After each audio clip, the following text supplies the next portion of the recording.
Isn't he Mexican? Colombian. He calls himself American. What is this? Anchor Baby.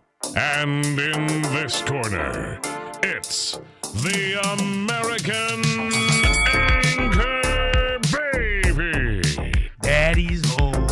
That's an offensive term. People find that hurtful. You mean it's not politically correct? Excuse me. I'll use the word anchor baby. You know, he's an anchor baby in Canada. Tell him we still rolling with Trump, too. Anchor baby, the whole thing sounds horrific. You're just making it sound like immigrants are these horrific, greedy people. Ustedes pueden aceptar mi negocio o aceptar las consecuencias. Plata o plomo. So you would be considered white, in my opinion. You the blackest one in this room, I man. think so. And what happened was his mama got pregnant on the other side of the border. And then a few hours before, just before it was time for him to pop out, she jumped across the border and let him fall on American soil. So he became the anchor baby. You don't call him the anchor baby for nothing. Amazing. We like this anchor baby, right?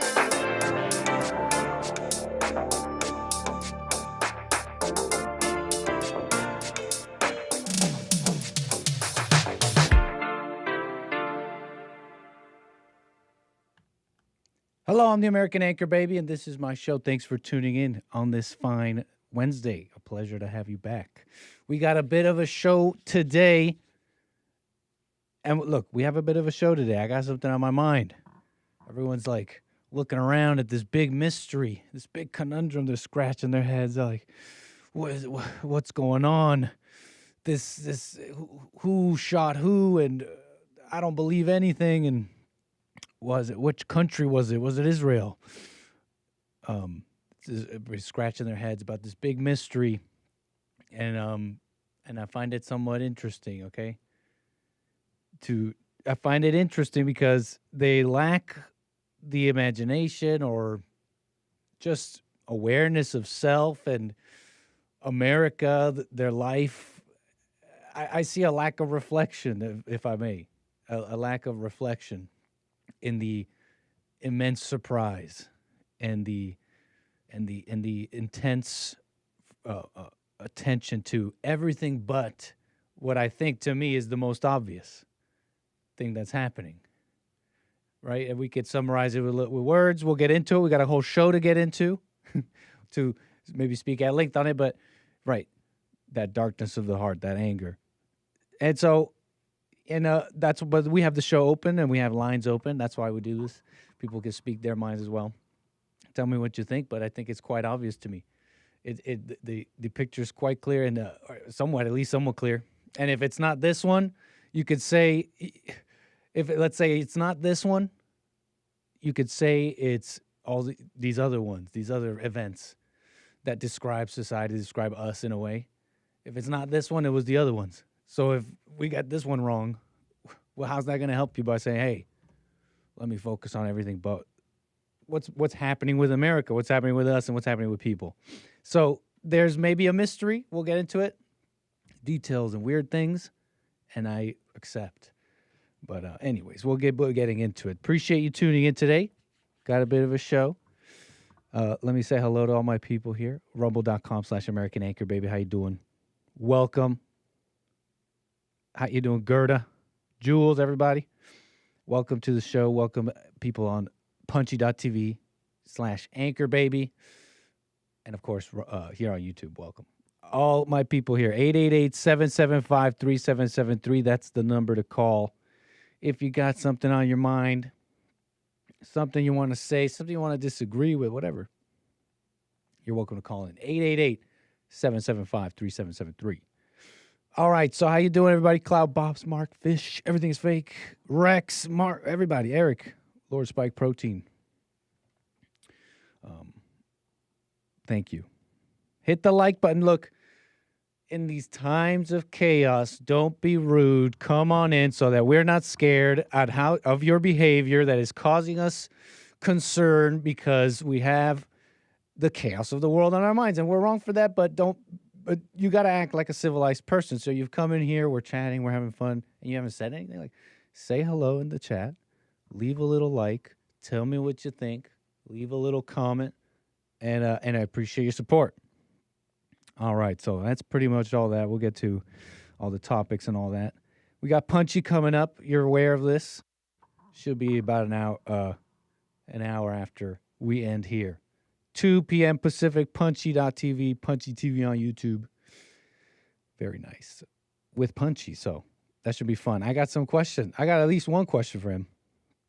I want to hear how he responds to some of the public. I'll be an avatar for this particular question from the public, and I'll be asking. So hopefully, I'll get a chance to ask him JLP on Punchy. So, welcome. What can I say?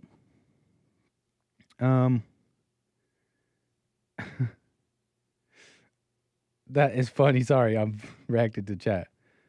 The scariness of Punchy TV. All I saw were messages from days ago. But anyway, let me not get distracted. Okay, welcome. Let's not get distracted. Now, here's the first. So, this kind of like this question of like, where is the mystery? Is kind of this refrain, so to speak, that I have in my mind in this little segment. Okay, like where's this big mystery? And this you're familiar maybe with some of it. And look, it's like this high-profile event. It's this person, and this person is not just this person. Charlie Kirk was connected. He was like has all these followers, and so people, they're like, give us the full story. We want everything. They got their questions. You've maybe seen some of the theories go around. I mean, just consider the kind of prevailing cultural fight, right? Which is, this is a left-wing terrorist. Like, the left is doing this, and they're saying the right is doing it. They're saying it's like Fuentes people and Groypers and absolute nonsense. And so that's like you've heard theories there, but I mean, it goes, they're saying Israel did it. Some are saying, they're calling my show saying, Nick, but don't you know about JFK? And I'm like, I don't really know. I've heard a bunch of stuff, and I gather from my callers, I'm like, we heard the same things and you don't really know. That doesn't mean this. That doesn't mean anything about this. Where is the space, the reason, the taking it slow? For all the belief in bad actors that are trying to sway your mind and make you think this or that, why be so quick? I mean, what's the point? And so some of the more ridiculous ones, I guess. I mean, they're saying technology. I know AI is crazy. AI is interesting. It's weird. And but look, we gotta temper ourselves a little bit. You're saying, who cares if the Kirk shooter, this person is, who cares if the Kirk shooter jumped off the roof holding a gun or not? The entire footage is fake. Guy on the sidewalk next to the shooter disappears into nothing. They set up Tyler Robinson as their patsy. The FBI fabricated too much fake evidence already. These are the experts. They know this is AI. And you may have seen this footage. This will be important in the next few points as well. This is that footage with some crazy music. This guy got like circus music over it. And the big red arrow showing this person that's going to walk. You're going to barely see this bit crushed, compressed video of some shadow of a person, something walking. And then it disappears, right? As it walks past this tree. And it's like, guys, you didn't catch this? This is a fabricated video. You see these pixels? What? What?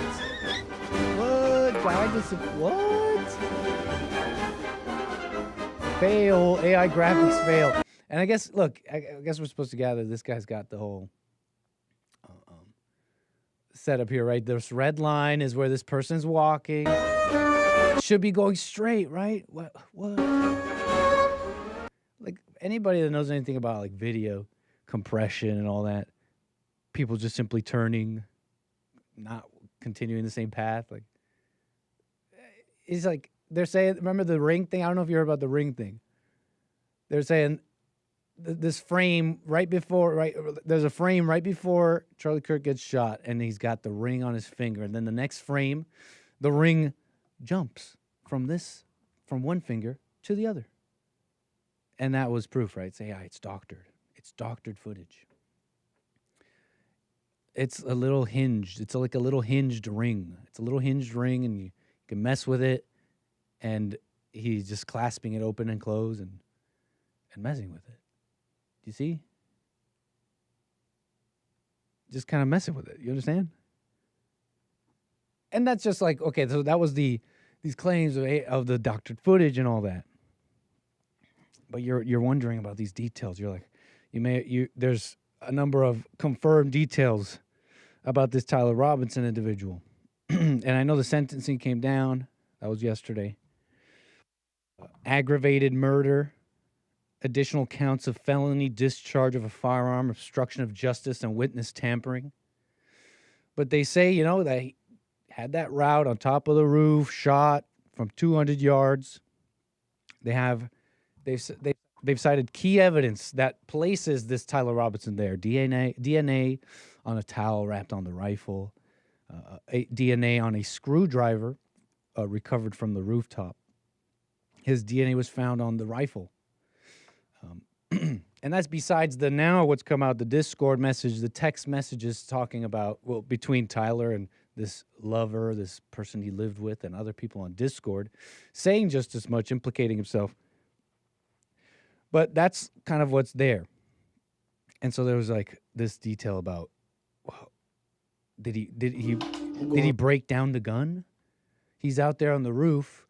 It didn't look like he fell off. It didn't look like he jumped down with a rifle. I mean, honestly, I'll let you decide. But I mean, I think look at that. He's holding something. He's holding something wrapped in what looks like a towel. I mean, you see, jumps off it. He's still holding it. It looks there. Do you see that frame? It looks kind of like it's like this. Whatever's wrapped around this object has a length to it. I mean, what can I say?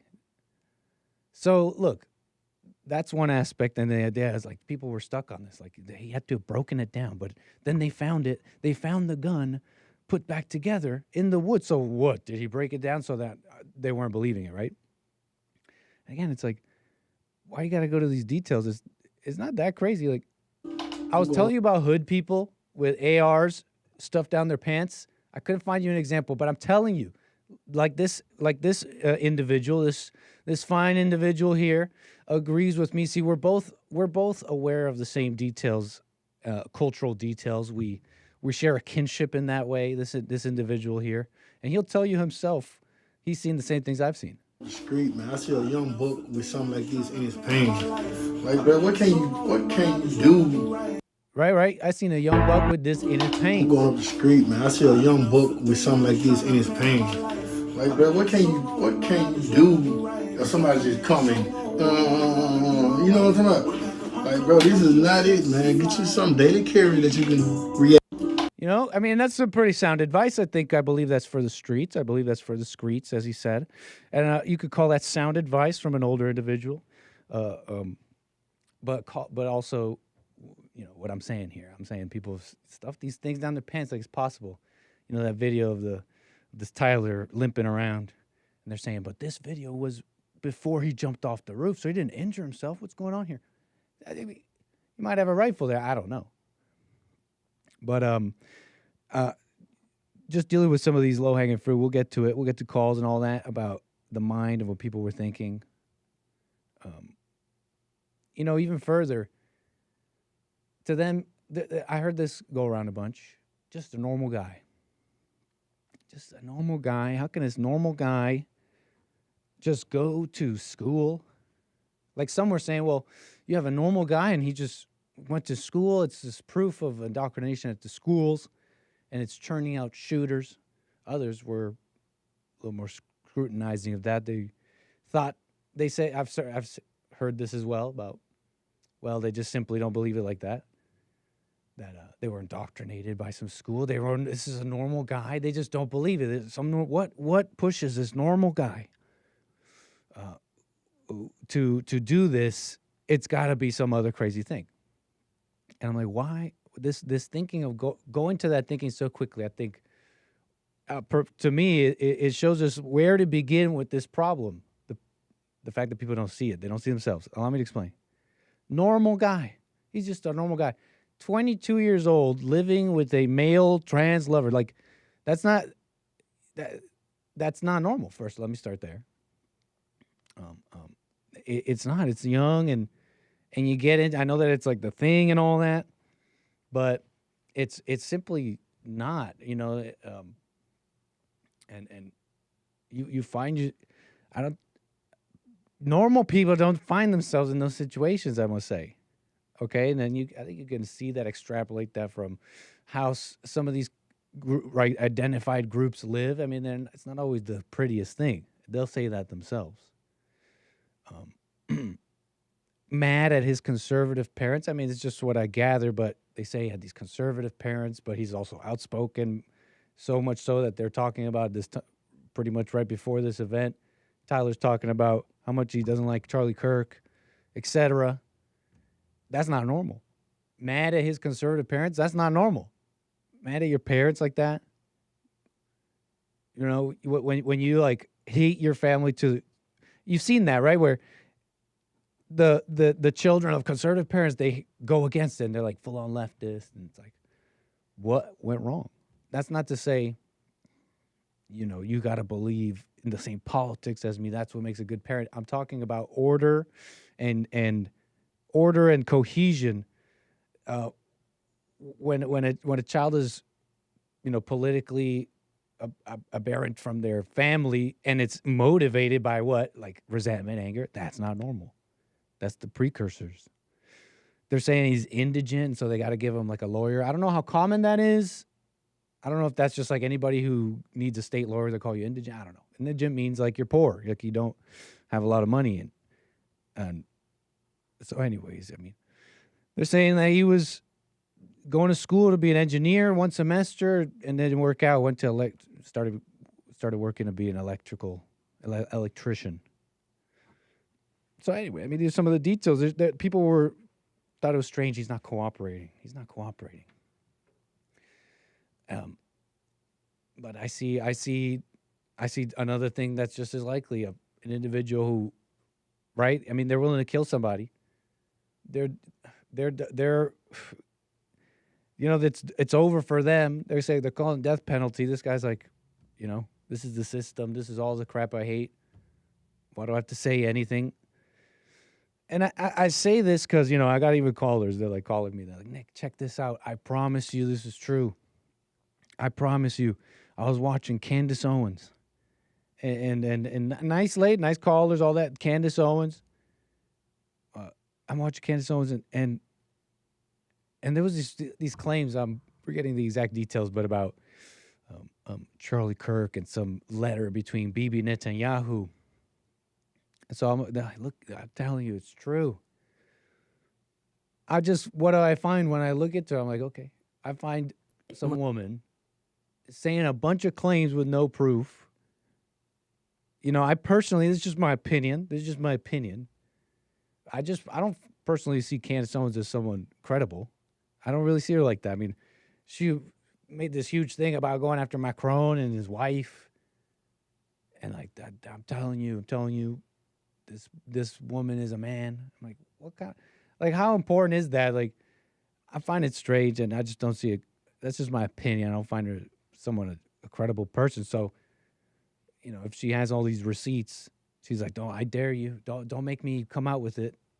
Come out with it. Like, if you got these claims, it's silly, and we gotta watch that. And if this is supposedly right wing and conservative, it should not be. It should be shunned. No, I don't know about it should be clear that that without claims and all that, you don't have to go around just believing somebody. That should be clear.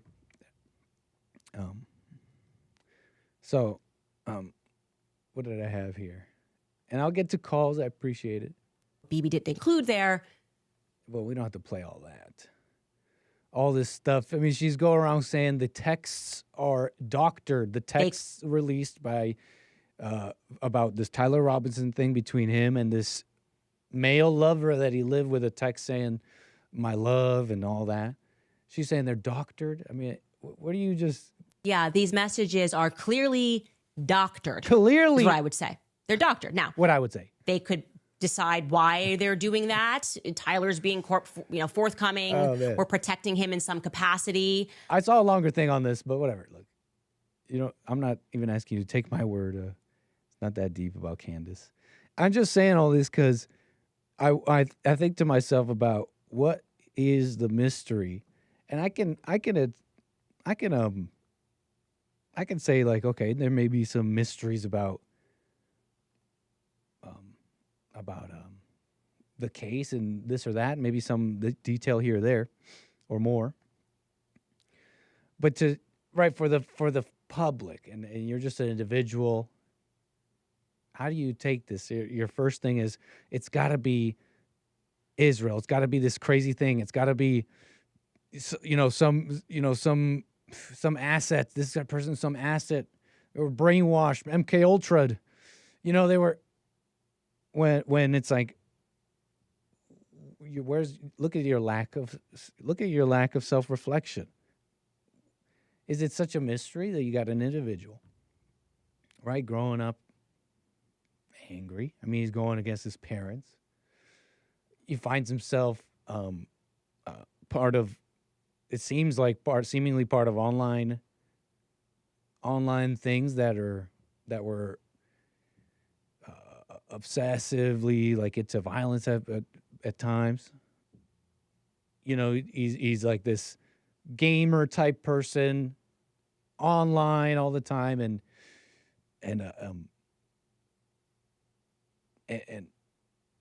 he somehow, I don't know, ends up living, right? You're 22.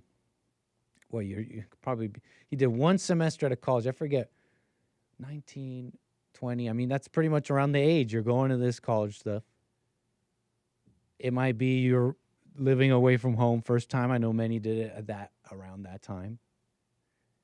And you find yourself like, how many of you like went down that route? And it's like, oh, now I'm living with a male, the guy who wants to transition, and we're lovers. That's on the rare side. And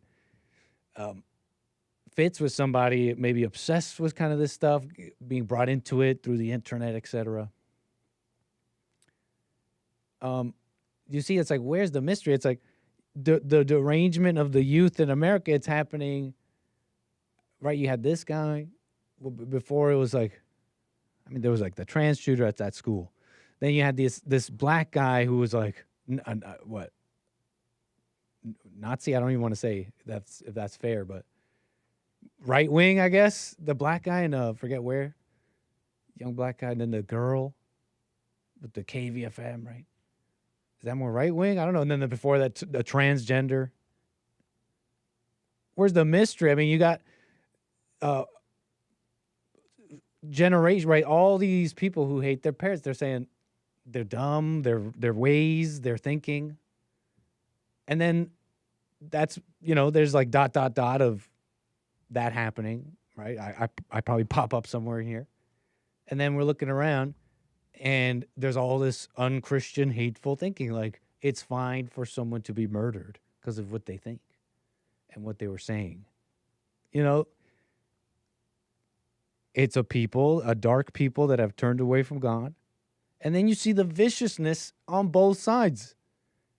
And I see this major confusion, like there's a major confusion because people don't know. They're saying, but the left is like pretty bad, right?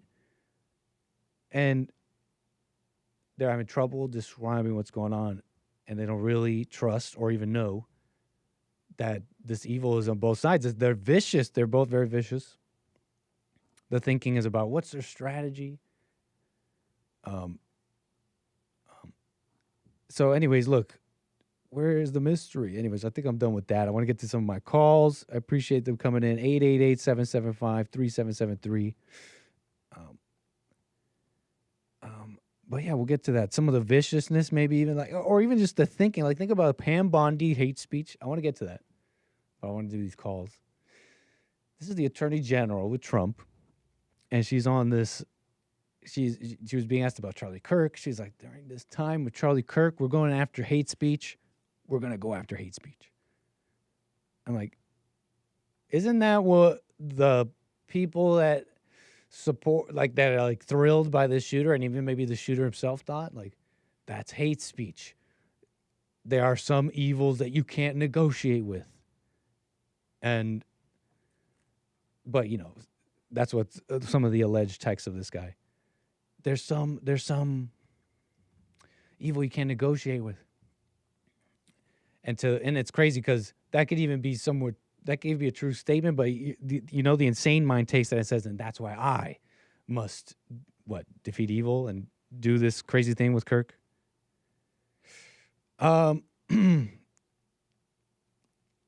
So we'll get to all that. 888-775-3773. I want to get to John, Kentucky.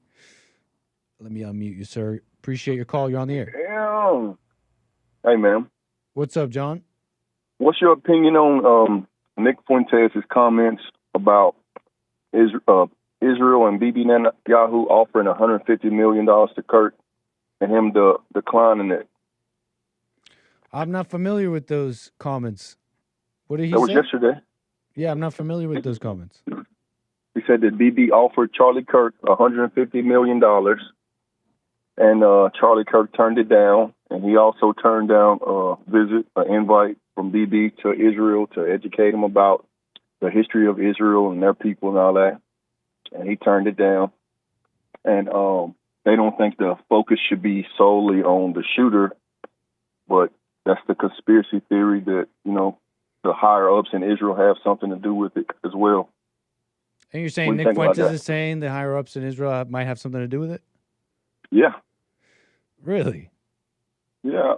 Well, go listen. You must watch more Fuentes video. Than I. You must watch more Fuentes. I'm not familiar with I don't follow. Like you said, you just watched this yesterday, but I mean, I did see a clip of him saying, pretty much calling everybody ridiculous for saying it was Israel. And so, oh no, but I'm not familiar with those comments. I mean, what does that even mean? 150 million and denying that? I mean, you're saying there's a conspiracy. Is this? Can you describe that conspiracy, and do you believe in it? It means there's always some truth to all the conspiracies that come out every time something bad like this happens. There's always some truth to it. But people like you. But where's the truth? You said you just said that there was some alleged denial of some money. And you're saying, that means that this is true sometimes. And I'm here wondering what's true. You're clearly thinking about something that you haven't even said. And then it's like, it's proof. Please, hey, the floor is yours. Explain. Why don't you give me an opportunity without doing all that fluff you're doing right now? Well, I gotta stop your fluff here. Yeah, we gotta stop. we gotta make sure you're on track here because you're just all not right, answering. listen, go ahead. Listen.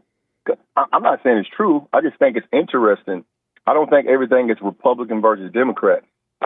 The higher ups, man, they got so much power. They make things happen. But you said it was true. You said, I'm not saying it's true. I think it's true that Israel but you said it's had proof a hand in that it. some of these things are true sometimes. I think, what is this proof of, please?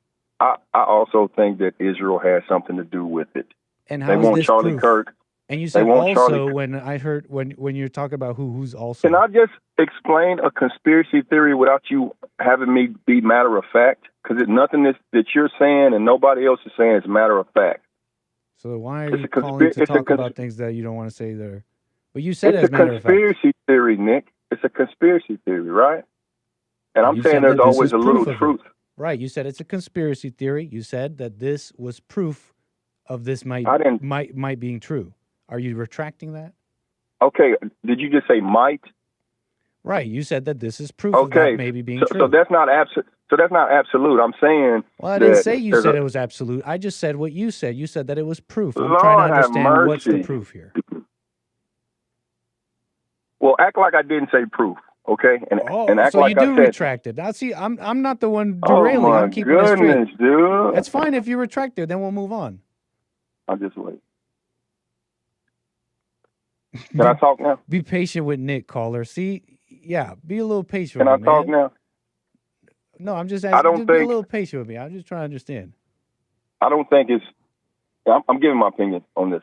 Okay, I don't think the shooter. Planned all this stuff by himself, and he was just a lone shooter, and he was the mastermind behind this. I believe there's powers behind it, just like a lot of people believe the same thing I believe.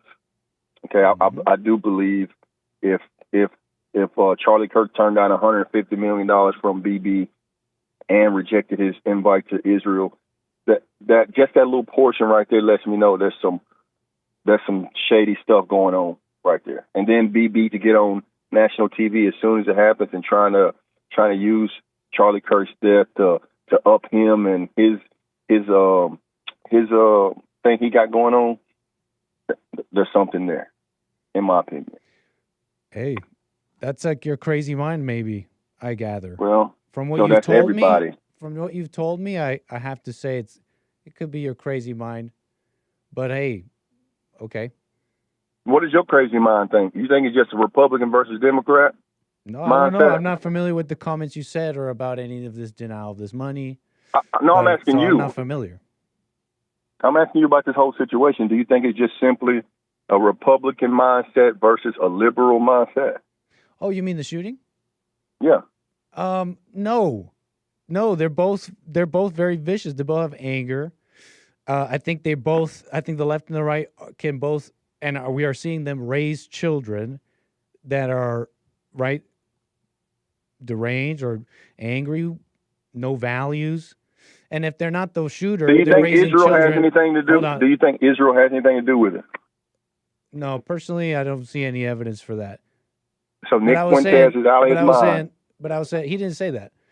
I personally don't believe you. I just don't believe you. I saw him say otherwise. Go to it live. Go to it live then. Well, I don't have to do that. It's my show. But anyways, I saw him say. I know you don't have to, but anyway, I saw him say otherwise. But whatever. That's just what you said.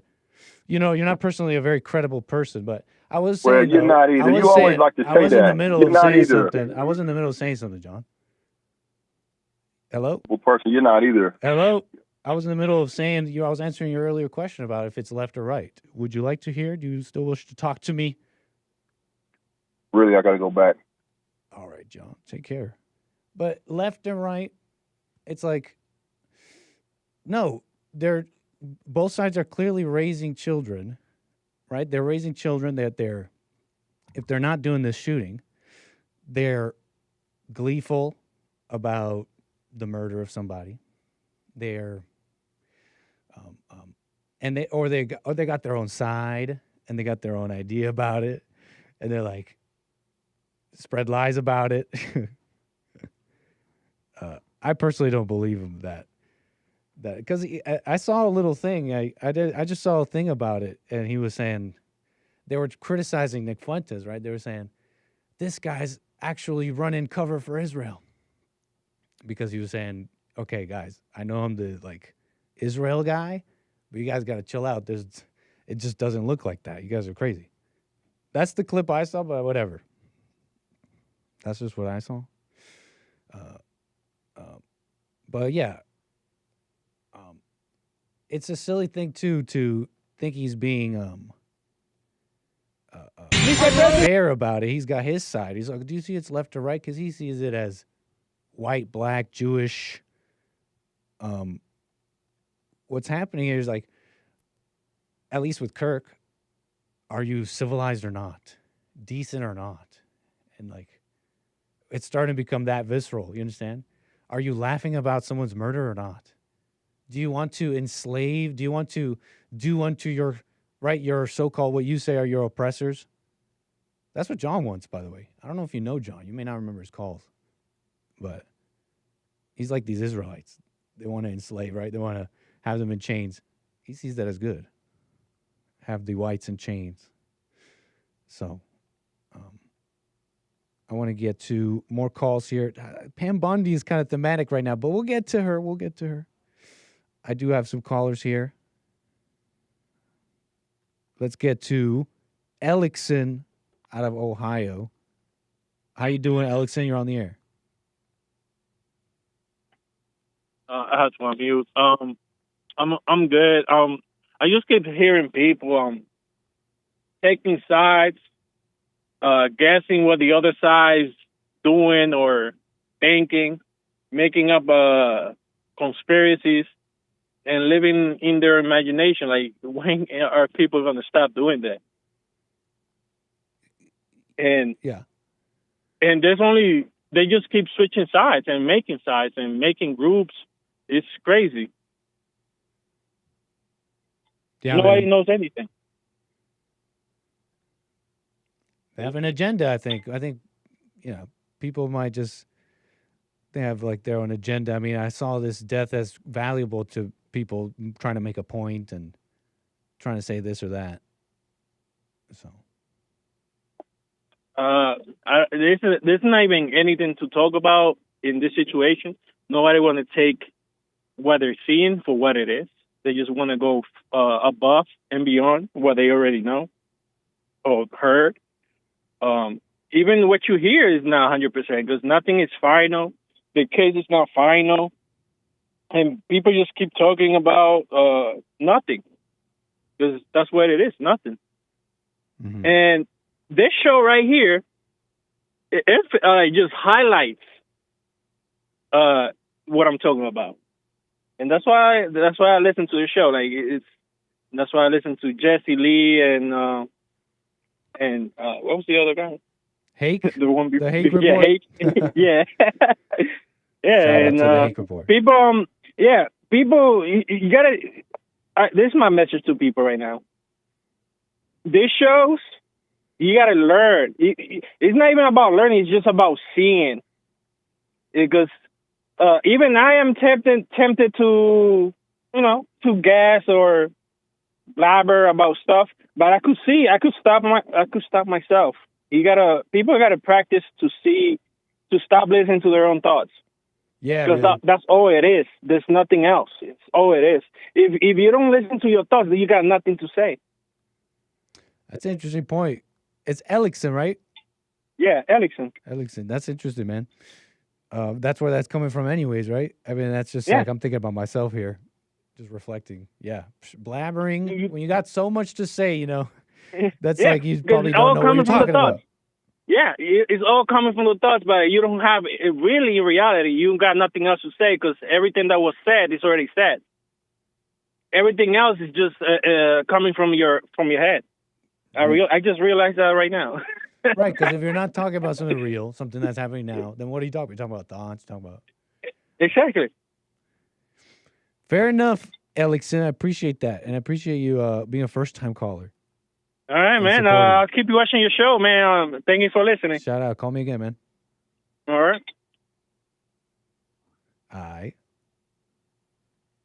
Have patience with Nick, caller. All right, chat. Either we growing or we not. So let's do it. One in the chat if we could have had a better conversation with John. Okay, let me accept this. One in the chat. He came and said he didn't want to talk. So I gotta keep him. It's like you're making a lie. Let me ask, what the hell are you talking about? One in the chat could have if the me, not him, me could have been better. Anyways, we got more things to get to. 888-775-3773. Let's get to look, I want to get to this.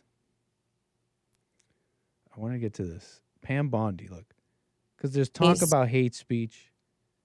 With the Charlie Kirk thing, I think it's all quite interesting. So I want to watch this together. I got some thoughts on this.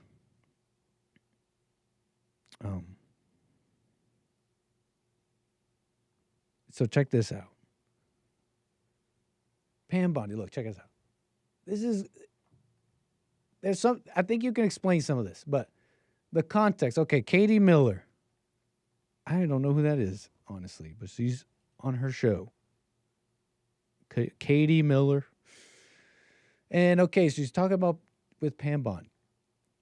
I might as well just let you watch the footage. Because take it in. It's a word we're familiar with. Hate speech. We don't want this on the right. And let's just watch it. Let's watch a bit of this. There we go. Unmuted. These universities are complicit in allowing conservatives to be harassed on campus. And what happens when you allow a university to harass conservatives and don't expel or don't take an action is what happened last week. It is, and you know, on a broader level, the anti-Semitism, what's been happening at college campuses around this country is disgusting, it's despicable, and we've been fighting that. We've been fighting these universities left and right, and we're not going to stop. There's free speech, and then there's hate speech. And there is no place, especially now, especially after what happened to Charlie, in our society. Do you see more law enforcement going after these groups who are using hate speech and putting cuffs on people so we show them that some action is better than no action? We will absolutely target you, go after you, if you are targeting anyone with hate speech, anything. And that's across the aisle. I mean, look what happened. Think about Josh Shapiro. What happened to Governor Shapiro? I talked to Josh multiple times. Democrat governor, Jewish. They firebombed his house while his wife and children were sleeping upstairs. It's a miracle. Nothing worse happened to, it's a miracle that nothing happened to Josh and he and his family are safe. They're traumatized, but that's what's happened in this world, and we are going to fight every step of the way to show that you will face the most severe consequences if you come after someone and you target someone for their political views or for any reason at all. It kind of did it kind of lose its certainty at the end. Did her statements kind of lose their stanchions? What I'm trying to say is their margins here. It's like it's about hate speech and anything, and just here's the things I think of when I was seeing this. I mean, first, it was right now. There's, like you heard, about left and right. There's this talk about how evil is this side, and I'm not, and that's fine. Some of that is even interesting. Some of that has a truth to it, or a factual basis. But I'm looking at Pam Bondi talk about hate speech. There really is no difference in the sides. I see these women, right? I see these women talking about how things should be, how country should be. And I see no difference. Left, right, conservative. I mean, no difference that matters. No difference that matters. Okay, that'll change something. They're talking about hate speech. That's what the people shooting, that's the people who are thrilled by the shooting, thrilled by Luigi Mangione, thrilled by all these things. They believe in hate speech. What a terrible thing to even believe in, but it speaks to this confusion and desperation. When you don't understand the world, when you don't really understand what's going on, these things start making sense. These isms, the hate speech. It's like, I got to order the world somehow. I got to make sense of the world somehow. And it's wrong what happened to Charlie Kirk. And it's wrong that they're on TikTok laughing about his murder. And so now you see how you lose the plot? You see how you lose the plot somewhere along the way.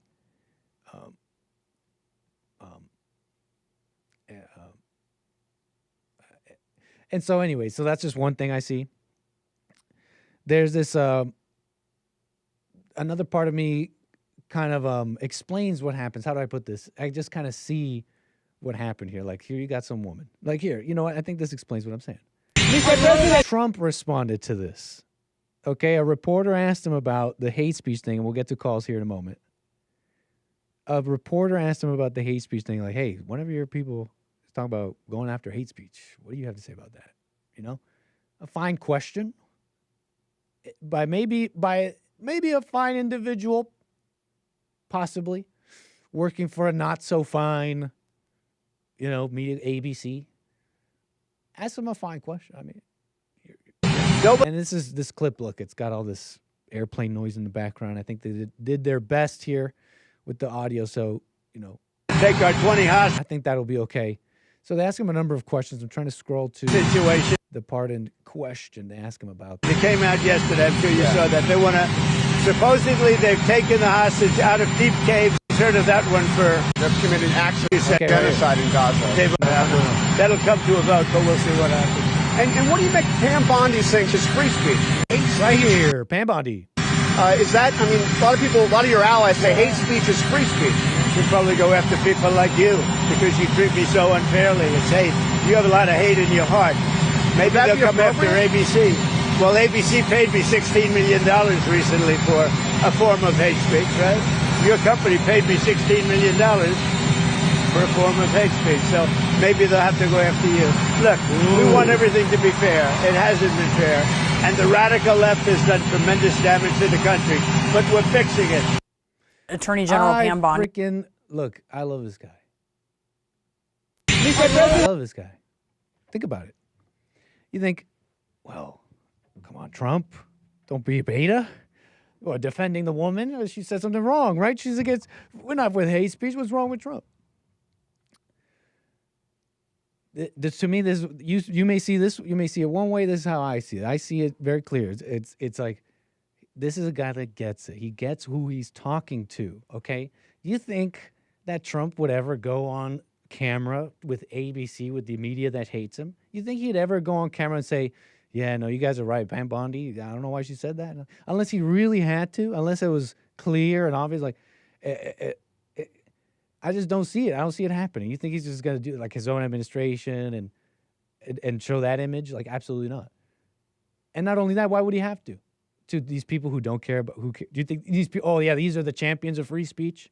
That's why they're asking him this. They're like, hey, you know, Mr. President, we don't really like this about hate speech. You know, you're the free speech guy. That's why we love you. Yeah, that's not what these guys. That's not these people. That's why we love you, man. Like, no, these are not the champions of free speech. They're the ones who want to use it on against him. Have shown themselves to do that, and they're the first to do it, right? So, you know. You don't have this kind of level of thinking. You have this shallow, quick reaction thinking of, but hate speech is bad, blah blah. You don't have this level of sight, okay, and temperance. You don't.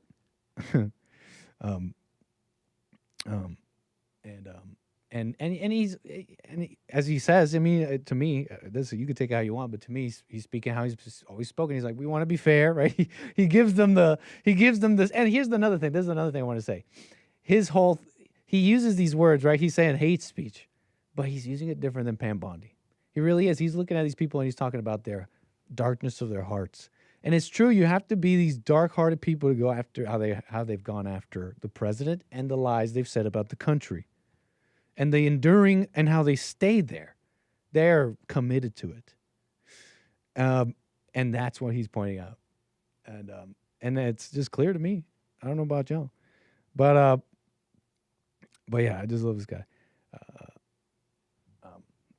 So another way of seeing this too, it's just kind of gathering who these people are and all that. I totally see Pam Bondi as this. I don't really know much about her, but I've gathered this establishment person, and really, how do I put it? I say this. There's two sides to that statement. In that, I see her as like establishment, but also like a team player. In that, you know, she's water. She'll fill up the container, and that's good. When you're with Trump, when you need somebody loyal that'll help, that's fine. And so she's, you know, she's adopted what she's got to say, and I'm not saying she does or doesn't believe it, but you can gather some of this by, for example, her commentary on the school thing. You know, she brought up anti-Semitism. She's been with the administration and involved with this whole thing with the schools in October 7th. You see, they have these protests and these pro-Palestinian protests. They're like blocking the Jewish students and all that. So they've had some stuff come down, even legally, on some of that stuff. And so it's almost like she's just like, right? It's an old binder she read about. It's an old blurb she was given about, okay, why are we doing this college thing? The anti-Semitism, that's wrong, and blah blah blah. And we'll make sure to use the law against them. And she's just kind of she's repeating that binder of statements. This is my opinion. Right, the college thing, and she's like, anti-Semitism. It's like, this is not a person that's thinking. It's not a person that's thinking. I don't think. Just kind of a team player, but you know, I really do think she represents I mean, because where did she get that, right? It represents a thinking here, and it's that thinking that it can't be accepted. They killed Kirk because they believe in hate speech. They believe that words are violence. They say this. Words are violence.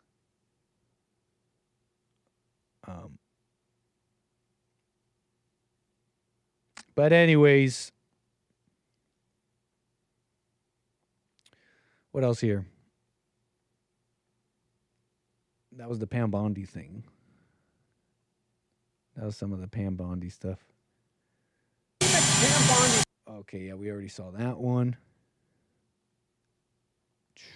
Yeah, amazing. 888-775-3773. We'll get to you. She's a tough lady. That might be true. But I also heard she's a tough lady. I heard someone say once, there are no tough ladies. There are only weak men. Something I heard. Okay, amazing. I'll get to all the super chats and all that. 888-775-3773. I'll get to you. You know, you were holding there. Something, maybe, I don't know. It's not really a side note, but check this out. It's just another story. Kind of going back to Kirk a bit. Conspiracies. There is this Times of Israel article that came out. Hold on. What is this? I didn't try to do that. Okay, Times of Israel. Charlie Kirk. Hold on. There was this article, and I already mentioned this. You're familiar with some of the talk and conspiracy. I mean, my caller, right? He was like, Israel. What do you think about Israel's involvement?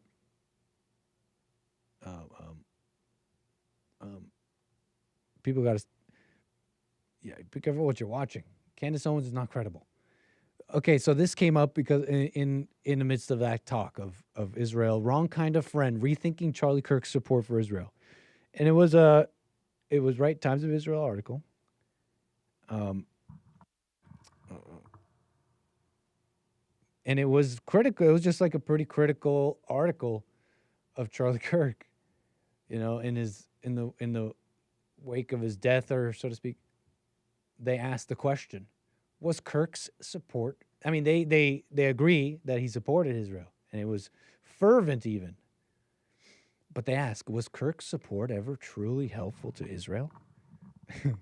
I'm like, damn, guys. I'm like, the guy's gone. I mean,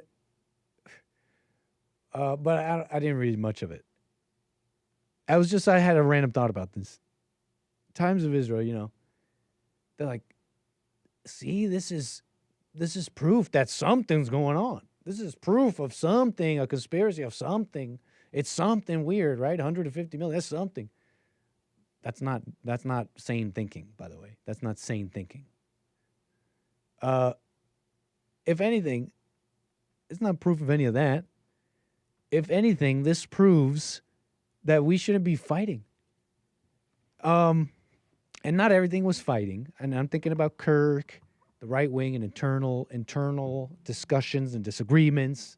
I mean, he had these public debates at these schools and all that, and he had these lines up of people asking him a question, and there was clips that go around. I think I played one yesterday of people on the right, opening up discussions with him about supporting homosexuality or being okay with it, or what he really thought about it. I thought there were great discussions. And other things.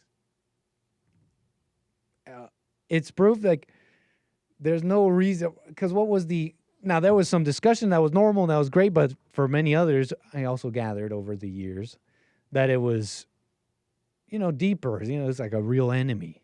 The Kirk, TPUSA, they're like a real enemy. I mean, some people had it's online, whatever, the internet, but had some nasty things to say. Call it the viciousness of the right wing. Hey. And just what I noticed. But Don't you see that? It's like there was never any point in hating or fighting. Now, again, not all of it was just fighting. It's discussions. That's how I see it.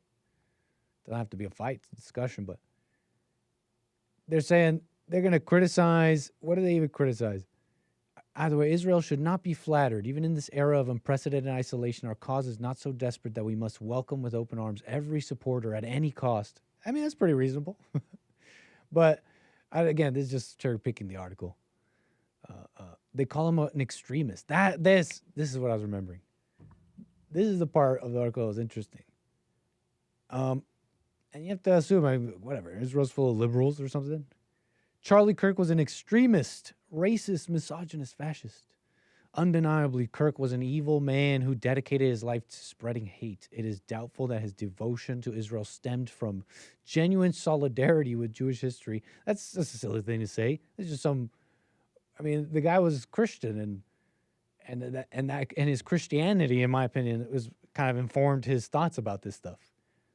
Loving the Jews in Israel. It makes sense. Which sought to find a safe haven for the Jewish people. More likely it was rooted in his evangelical belief that the return of Jews to the land of Israel is a step towards a messianic end times prophecy. What? I mean, where do you get that from, Kirk? I mean, maybe they're more familiar with Kirk than I. But that's a kind of a very detailed way of describing a very general Christian thing here in America. This evangelical support for Israel isn't always as detailed in the minds of those here in America, like this person put it. That it's rooted in his evangelical belief that the return of the Jews is an end times messianic prophecy. I don't know if you forgot, the Messiah already came for the Christians. So yeah, maybe some believe that, but. So that's just an interesting thing, I guess. It's just how some people think, right? You got to really genuine solidarity with us wouldn't be like evangelical and Christian. It would be something else, I guess. But anyways, isn't that, I find that this is what the only thing I got from this is, I'm like, what? Was there ever any point in deepening in your mind this ideological divide with Kirk, TPUSA, and all that? Besides as being instructive and a great conversation and free speech, I don't know if there was ever any point of that. I mean, he died and they call him racist, misogynist. They'll call you that. They'll call you that should something terrible happen. I'm not asking for that or want that to happen. They'll call you racist. Right. Who's you? Who's you here? Many of you aren't online posting stuff, but I'm saying they call you white, they call you right wing, they call you a number of things. So, anyways, that was a little bit on that. Charlie Kirk, yeah. What a mess. That's what, yeah. Kevin Howe probably did come from evangelical beliefs, yeah.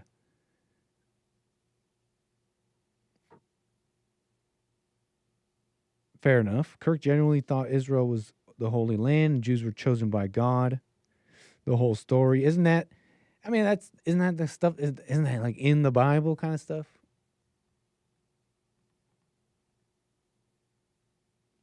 So anyways, what are y'all saying in the chat? I want to get to some of my super chatters and all that. What are some of y'all saying? What have you been up to today on this fine Wednesday? Right on, Cloud Bops. Thank you for that. Tell the truth and shame the devil. Nice. The left has brandished Christian values as hatred. You don't have the right to be offended by them. How do the depraved set the moral standard for society? I think those are good questions. Because the depraved, because it's not like a council. It's set because the depraved, because that is the people. That is the majority of the people. It's a vote. It's a vote by just being. A vote by just being depraved. So that's a standard, so to speak. And there's a hatred of Christianity. Isn't that weird? It's just like a hatred, but it's also not that weird. It dominates, and so in here, over here, around here, at least it did. And so it became the hated thing. They'll be begging for it back, right? Things get worse. That's not. I don't know if that's necessarily God. But anyway, I mean, they'll be. If you're so good, if you're such a good Christian, I mean, why would you be begging for some values back and all that? These are just the things I think. I get it. Like some of the questions I have them too. Like, but the left, I mean, they're just so vicious and fine with murder. I don't see the right laughing about the death of somebody. And I don't even know how strongly I'm holding on to that, because I think I have seen some of that viciousness. But it's a question. Maybe we can ask Jesse later. Punchy TV. Don't miss it.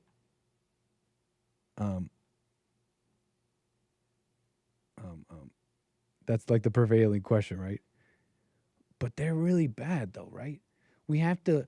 They'll kill us. They will laugh when we die. They're enemies. They're what must be done, etc. It's a question people have right now. I want to get to. Let's see. Let's get to Jermaine out of Canada. How you doing, Jermaine? You're on the air. Hey, Nick. Hey, Nick. How are you? Welcome, sir. All is well. Nice. Yeah, I'm calling you regarding that mess that's happening. But have you seen? I'm not sure if you've seen the video of Mark Carney in Parliament, because they went back into Parliament now, so they're debating. Mm-hmm. And he was saying that, look at my caucus now. It's more women than it has ever been. And I'm like, Canada's about to suffer even more because, women, they're all about socialism and feeling and empathy, trying to feel someone's pain. So they're going to cater to the country regarding that. Oh, man, no, I haven't seen that, man. Mark Carney, this guy who replaced Trudeau. No, so I haven't seen that. I'll have to check it out. But I have to imagine he's very happy about what he said. Oh, yeah. He's very happy about it. Yucking it up. That's terrible, man. I mean, when there's nothing going to get better for this reason, for this very reason. They're out of order. They're in the wrong place. These women shouldn't be there. Yeah, and it's funny because all the males, they just stand up clapping and they're like, yeah, right on. And I'm like, what a mess. Yeah, it's a bit of a mess, but right, it's kind of been the political active. They've been politically active for a bit now, so now you're like this male politician who there's a game you got to play a bit here, but it's terrible. Yeah, I don't know if I've ever really seen, besides like talk about the family and how things should be, maybe something veiled about it, but I don't know if I've ever heard anything explicitly said by, well, let me just keep it in government of anyone saying like where the woman's role is, the men's role. You have to think about it too, right? They want to stay in power, so they're not gonna be like, oh, we can't have women in the government. I mean, they're not going to come out and say it's going to offend a lot of people. They're voters. Yeah. Exactly. The best. Oh, Lord. So they're just catering to the feelings. That's not going to make the country better, man. But I don't expect it to be better either way. Yeah. It just doesn't even on like a logical, let's say you're not thinking about the order or anything. Let's say you're just thinking in the framework that, you were taught to believe in, equality, and even under that framework, you see evidence of people like Mark Carney. I mean, if what you're telling me, what he said something like, that he's so happy about having the most women ever. right? Even following this framework of equality, where does that fit? You know, why are you going just for women and happy that you have the most? Right? If identity doesn't matter, men and women can rule the same. Yeah, that's a great point, right? Because we're supposed to not love the hell in woman, but what was the phrase again? We're not supposed to, something along the line like, we're supposed to love the woman, but not the hell inside of them, like their feelings, right? So we're just catering to their feelings because, oh, we want to be equal. We want to give you the same opportunity, but we're not really giving them the same opportunities just because we just want to give it to them because they're feeling bad about it and they want to be included. It's just like a mother. You're like, oh, these kids doesn't want to play with this kid, but you're like, oh, let them just play together, you know, include them, being soft and motherly. It's kind of crazy. Terrible, man. Yeah, that's not a good sign for Canada. Sincerely. Oh. All right, Nick. But we'll chat again, man. I'm looking forward to Punchy TV. Jermaine, appreciate your call, man. Call me again. Nice. All right, Nick. Bye. Mark Carney. This guy. Mr. Speaker. No, that's not it. It doesn't matter, but it's possibly happening. Resignation You know, expected. You got this happening over there with the women. Let me see. Carney. One more try. One more attempt. Some liberal women. Canadian Army. That's not it. We're moving on. Okay, 888-775-3773. But not a good sign. I got a couple super chats here I want to get to. Appreciate that. Let's see here. Thank you for that. Let me refresh. We got a few more there. Let me refresh this whole thing. Thank you, Birdie Bound Brian. I appreciate that. Alphabet. That's cool. I appreciate this is we got some back-to-back super chats here. Alphabet supporting the show says, the spirit of crazy anger, blaming each other and thrilling in the hate in them. Pam is using hate speech when it's really threatening words like encouragement to harm and gaslighting people into doing harm. Pam is using hate speech when it's really threatening words. Gotcha. Like you're saying there's no such thing as hate speech. Like that's not the thing to legally prosecute. It's actual words, threatening words, and of encouragement of harm. I'm following you, Alphabet. He goes on, I can clearly see that this country is going down hard. The lack of men in government and women leading the way. I am so glad I found Jesse and can avoid a worse hell that looks to be coming. Interesting, Alphabet. What do you say? What makes you say that? What makes you say that? You found a little bunker? You built a bunker? Huh? Is it a bunker or you don't have to dox yourself? You know, you're like, oh, I'm so glad I found Jesse. I can avoid a worse hell. Did you find like a bunch of Bitcoin or stocks or what? What's the secret? Maybe some people might know. But for those that don't know, and worried about an incoming hell, how are you avoiding it? Very nice. I believe it. Right on. And that's the super chat. Nice. Thank you for that. Amazing. Yep. buymeacoffee.com/anchor baby. Amazing. So we got some various things here. Kind of got into Kirk, the big mystery of what people think about it, and some of the stuff, Pam Bondi. So now I got a number of things for you here. Starting off with this thread about cities, small cities.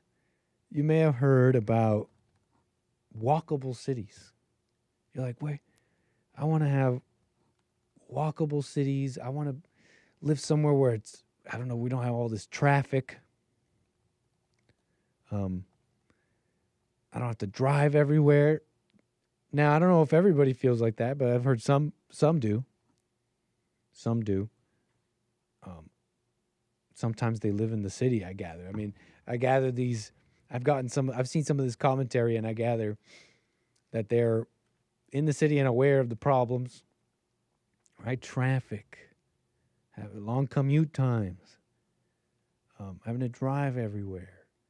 Why can't I have like a pocket around me where I'm walking, public transit? We're walking around, public transit. It's just a much more livable place. I hear the commentary of, the world, the city is being built very anti-human, anti-people, anti-living. Why don't you make it easy for people? Someone started a, not a thread, I guess. They made a post. There were Manhattans all over America, and we destroyed them all for cars. Is the claim? There were Manhattans all over America. Is anybody familiar with that?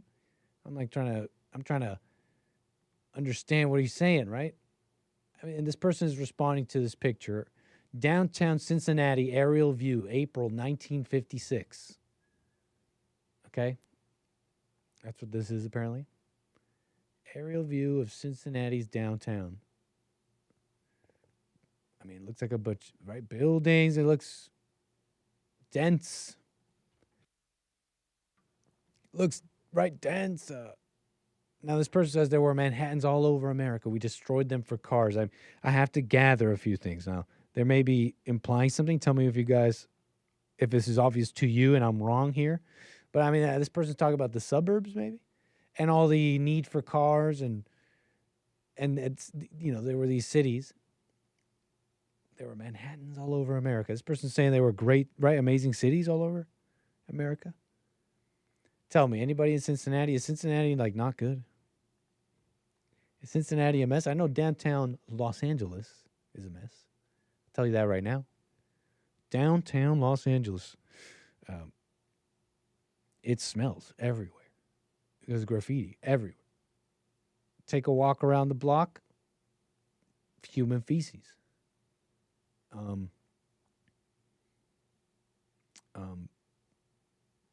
So, right, they're just talking in this thread about it, arguing about the cars, and someone made one little question. Someone put out a little thing, one little comment here, saying that's not why.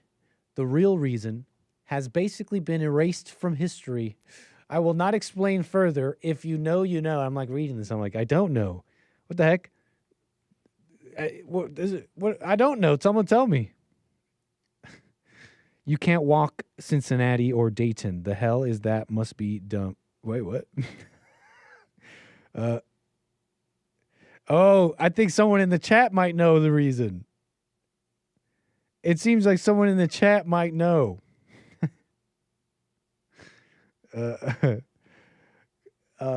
Yeah, I don't know. Maybe it is cars. I really don't know either, but people saw this tweet and they got all in the comments and they're telling, hey, all right, it's not cars.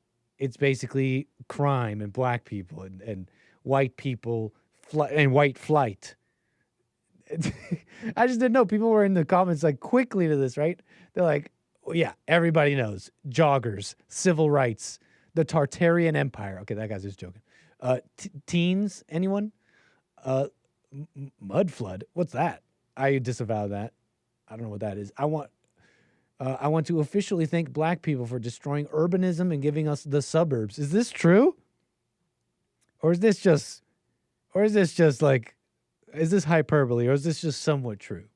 Right? Because I popped up I popped up already in the suburbs. I don't know what to tell you. You know, I'm not trying to fight nobody. Right? I'm not trying to fight you. I'm from the suburbs. What are you talking about?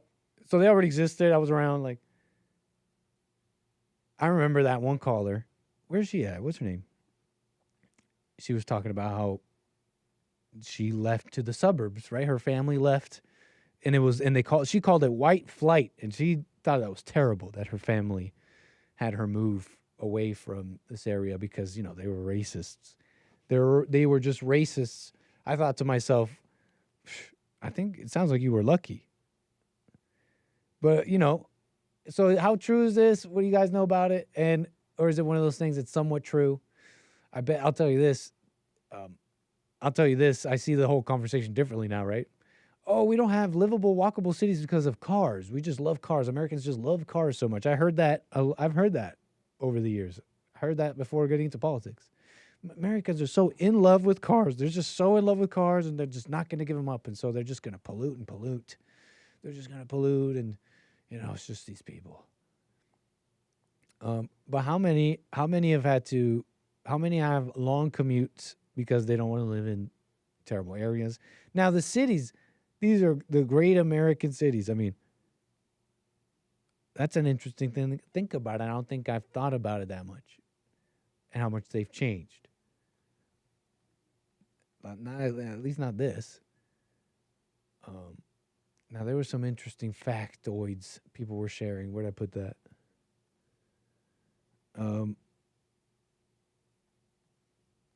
Explain for the normies on stage 1 of the red pill. It became illegal to keep black people out of neighborhoods, and over a few years, the majority of European population in cities fled to the suburbs. Cities have largely been dysfunctional hellholes since, but are slowly redeveloping to price black people out of them. That's just a commentary by one person. I'll tell you this, I was downtown. I'm downtown, and I'm looking around. I'm like, I was just going around perusing apartments and stuff in the downtown area, Los Angeles. You know, there's some nice buildings, some nice lofts, some nice living in downtown LA. It's looked nice on pictures, I got to say. I'm walking around the block, like let me take it in though, right? Let me first take in the neighborhood. Walk around the block. Got kind of it's a pure daytime, right? Right. There's like deranged people, feces, etc. Walk into a coffee shop, ask somebody, hey man, you know, think about moving into this area. What are do you live around here? What are your thoughts? He's like, yeah, I've been living here 8 years. It's great. No, it's great. Love it. I'm thinking of moving though. I'm like, why? Why do you want to leave? No, I just need a change. It's something struck me. Something rubbed me wrong about how he said that. I wasn't being totally honest. Eventually, after some more speaking, he's like, yeah, again, it's a fine place to live. As long as you're, you know, you got to be careful with the homeless. And there was something there, you know, people don't really tell you. I don't know if it's Stockholm syndrome or what. People are like, don't want to say they don't like the homeless. They don't want to say it. It's just like freaky. They don't want to say that the homeless is a problem. Crime is a problem. You don't know if this homeless, black, Mexican, whatever, is deranged or normal, and all that. It's like Stockholm syndrome or something. So cities. Anyways, I heard about busing. What was it? No, let me not get into that because I don't even know the details. Nick got mugged. No, but it's like that's the place where it should happen. No, I've never been mugged. Let me not say that. Can't believe Nit knows Tartaria, but not the mud flood. What are they? I got instantly concerned that was racial language or something that I shouldn't have been repeating. But I'm following now. Yeah. That Tartaria stuff is like related to architecture and some terrible event or possible a constellation of terrible events that destroyed this civilization. You guys on that? You guys are on that Tartarian pack? You guys smoking that Tartarian pack? Put it down.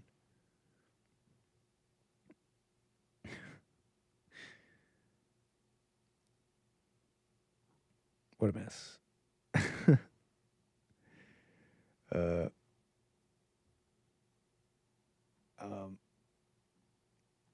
Why'd that even come up?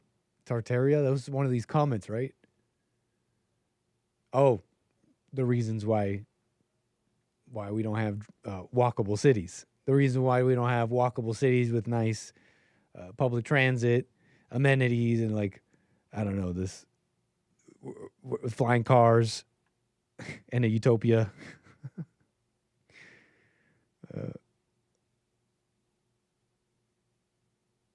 Incredible.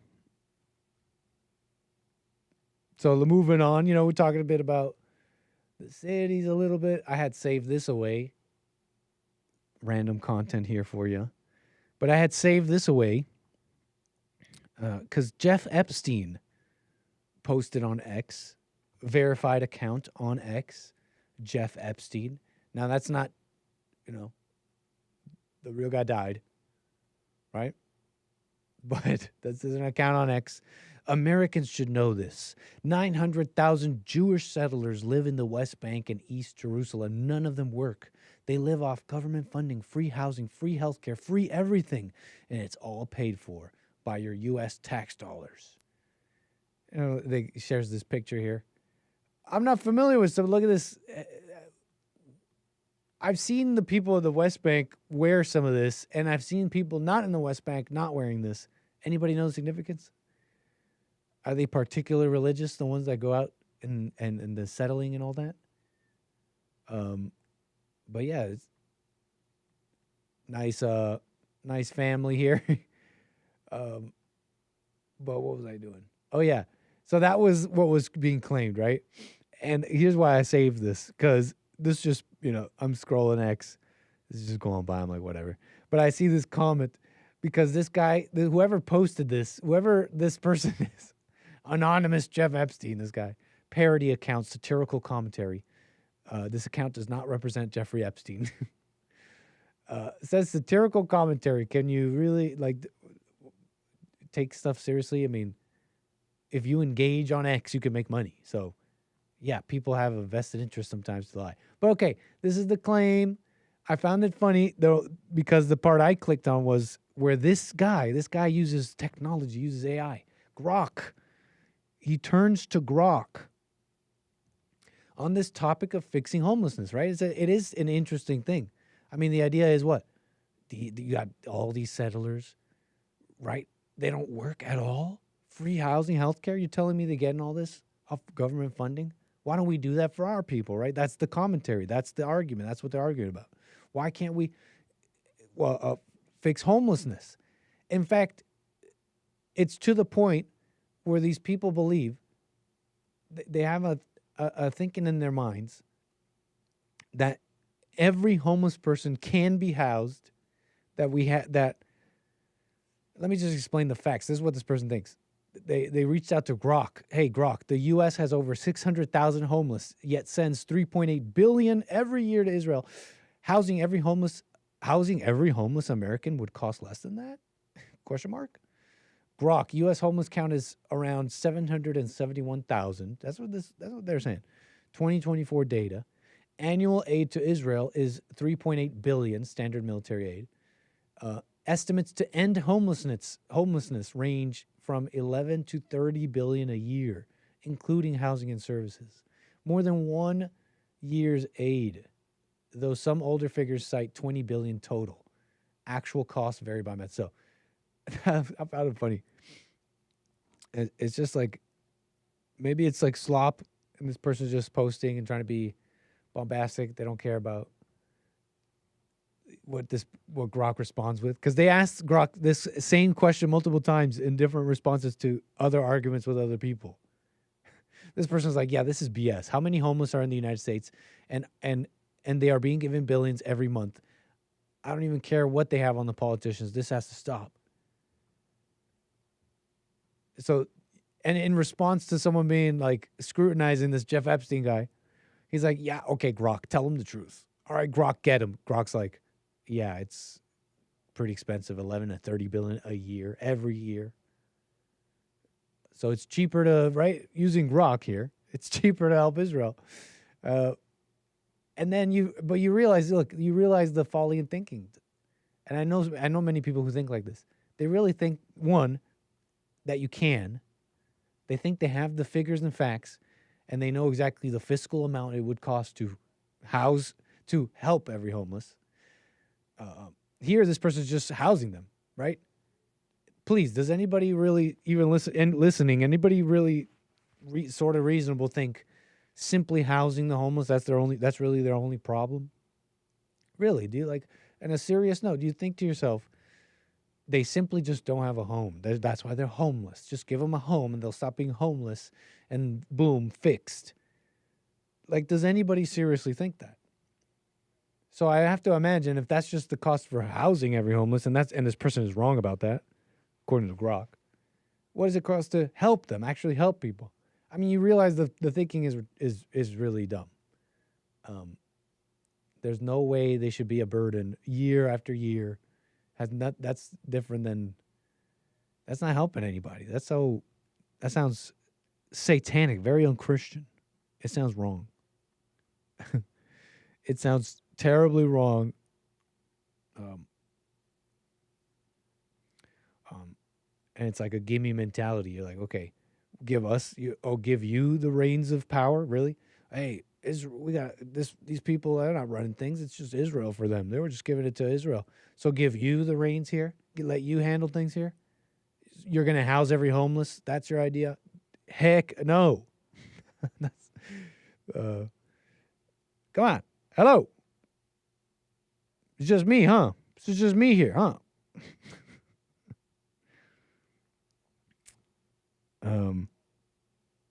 Some of y'all want to house the homeless, it looks like. It looks like some of y'all want to house that. It's just me, huh? Hello. Nick, play a skit. No. We're doing a show.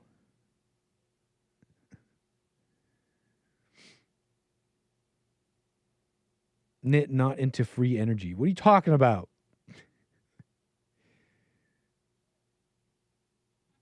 What in the heck are you talking about? So anyways, what a mess. Get your facts right.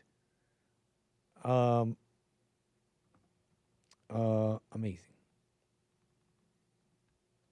Walkable, where were we? Here's another one for you.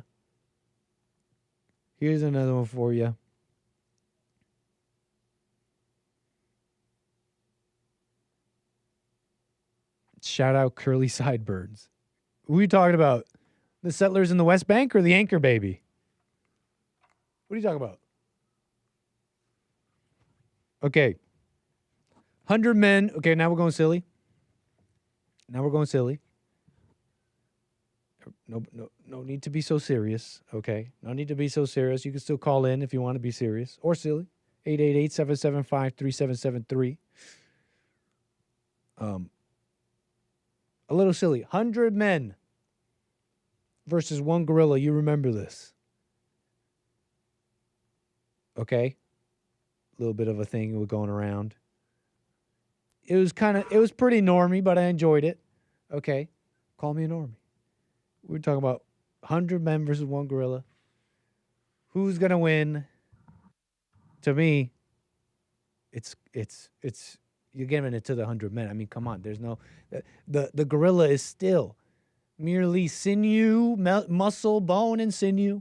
Okay, with a finite reserve of energy. Okay, we're talking 100 men, bare, right? No weapons.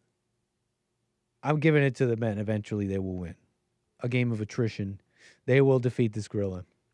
Start attacking its soft, vulnerable areas, targets. And it really will be maybe even quicker than you think. Look, we got some footage of man versus gorilla. Does it inform this question we may have already laid to rest? Does it inform it at all for us? I say Yes, a little tiny bit. Tell me what you think. This is apparently, unless this is like a Blender scene, like an immaculate 3D Blender scene, or doctored in some way. This is footage of fighting a real life gorilla. The caption says, "This is not funny. This man needs serious help." Here's that beautiful footage.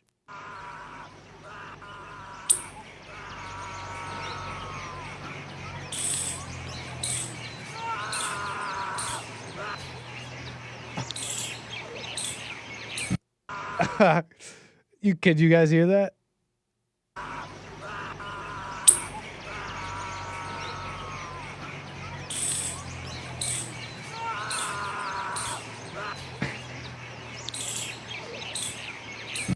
Let's see if on my phone you can zoom in, right? Let's see if I can use the little trick. Hey, how do you do that? I've never used it. You know, is it the trackpad?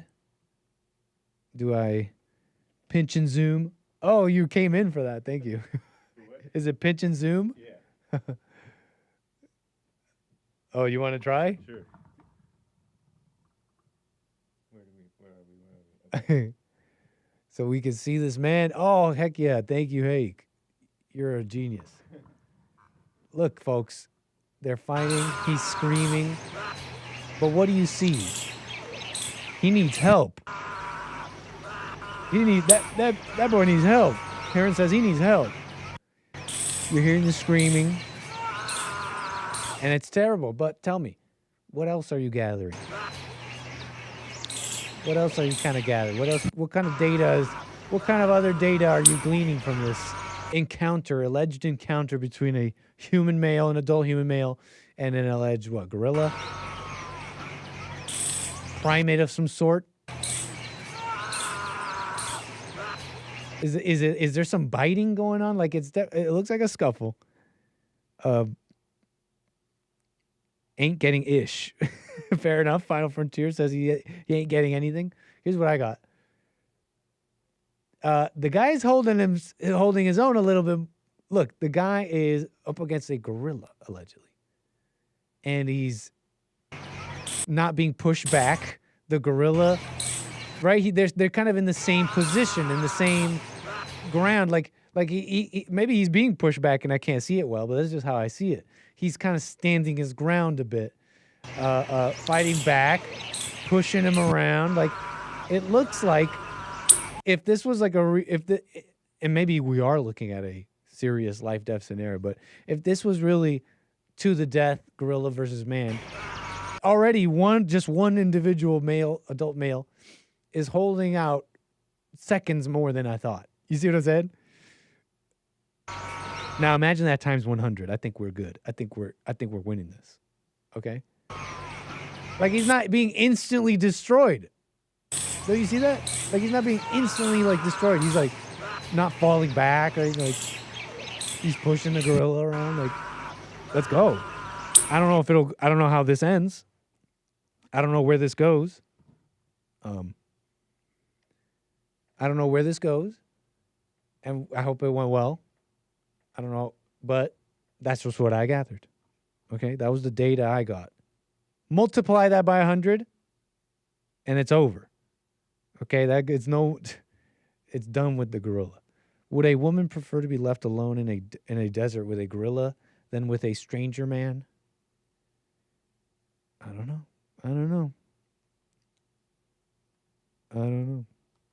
Because you could have a fine interaction with one of them, I imagine. Well, actually, I bet you could probably have that with any animal, even like a predator, if they're full, right now hungry or whatever. You could probably find one in the wild and have a so-called good interaction, they don't attack you. So that can happen with a man too, ladies, though. Okay, maybe even more likely. Judging the man. A chimpanzee ate a lady's face in Chicago a while back. Well, there you go. The gorilla's trying to teach the man to calm down and behave himself. Yeah, the guy's just freaking out. He's just he's just trying to shake him like get a hold of yourself, man. dude, we've been walking here. You just took off your shirt and you started. Hey, get a hold of yourself, man. Hey, somebody get him. Hey, why are you filming over there, bro? Anyways, that's just some commentary. Gorilla versus man. Okay. Wrong, Nit. It's as fake as hake. Wait, what are you talking about? Like the video's fake?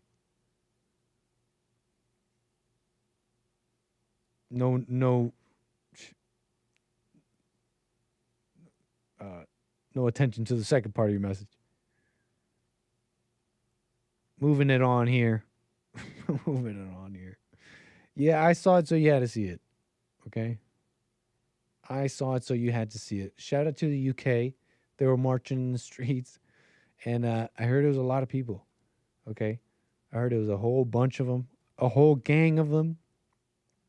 London streets. They said, some saying thousands, some saying millions. And I heard it was organized by a name I've heard before. I haven't been following him. Tommy Robinson. They call it Unite the Kingdom. There's all there. What men, white men, English, the language, the flag, their ancestors, the land itself. It's all right in question in a fight like over here. So you may understand your English brothers and what they're doing. And I'm sure you can support the sentiment or whatever. Understand. Many don't. Many refuse to do that.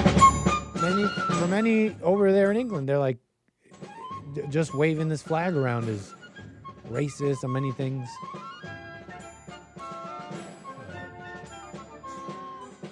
It's like a whole bunch. Seriously, it looks like a lot of people. Oh, wow. I don't think I've seen this. That's a whole bunch of people. Their claims are 3 million decent, hardworking, fed-up British citizens out in the streets to unite the kingdom. Mainstream media said there were thousands of far-right thugs. They're saying 3 million. That's cool. And there's something I get about that, I mean, you've heard this from Jesse over the years. He's been trying to warn people, tell people. It's time to say the truth. It's time to wake up, say the truth. White people, it's time to wake up. Just speak honestly. Live your lives, just fine, whatever. But enough with the lies, enough with going around saying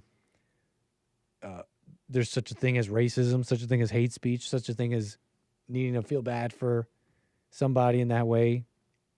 Prop them up. So, anyway, just some of just random thoughts about that. I'm bringing this up because I saw this lady, U.S. politician. I mean, call it supportive of Tommy Robinson and Unite the Kingdom, and for those reasons, that's fine. It is, however, a little bit of a slice of what's going on in America, but you got a U.S. politician. That's how she is, right? I want to get that straight before I repeat that once more. This Valentina, do you know her? Valentina Gomez. You may have seen her around. She may just be running. She may just be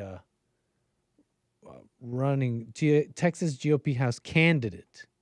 She's a U.S. Republican candidate. My apologies. Well, let me make that clear. This is Valentina Gomez, a candidate, Texas, and I've seen her trying to make a name there and run. I just saw this clip. I find it kind of funny. I mean, it's not a U.S. politician. Let me be clear. She is she hopes to be one for the Republican side, and there's something about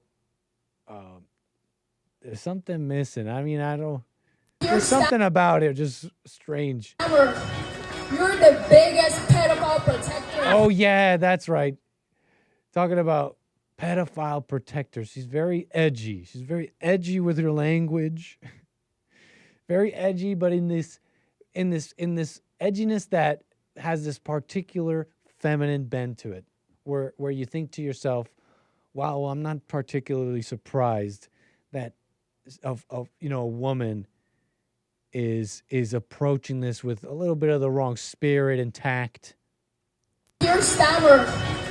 And placing strength, misplacing and misunderstanding and thinking things are strong when they're not. Your stammer. You're the biggest pedophile protector in history. Now, why she say that, I don't know. Keir Starmer, biggest PDF protector in history. And God is watching, and you will pay for what you've done to England.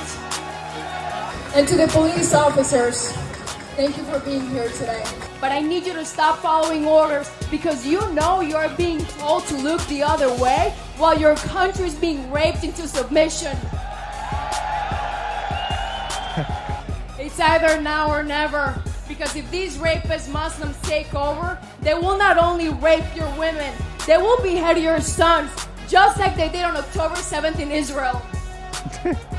So we Sorry, either... that's not funny. That's terrible, right? It's a terrible thing. It's just the music and the cheering, and it's great. Valentina, somebody take the mic. Say, hey, Valentina, you did. Thanks. Thank you for that, Valentina. We apologize on behalf of men for you having to stand there and hold the torch there.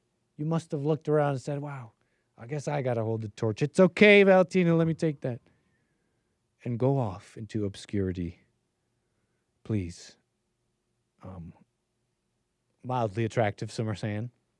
Hey, it's politics, baby. Fight now? It's attention.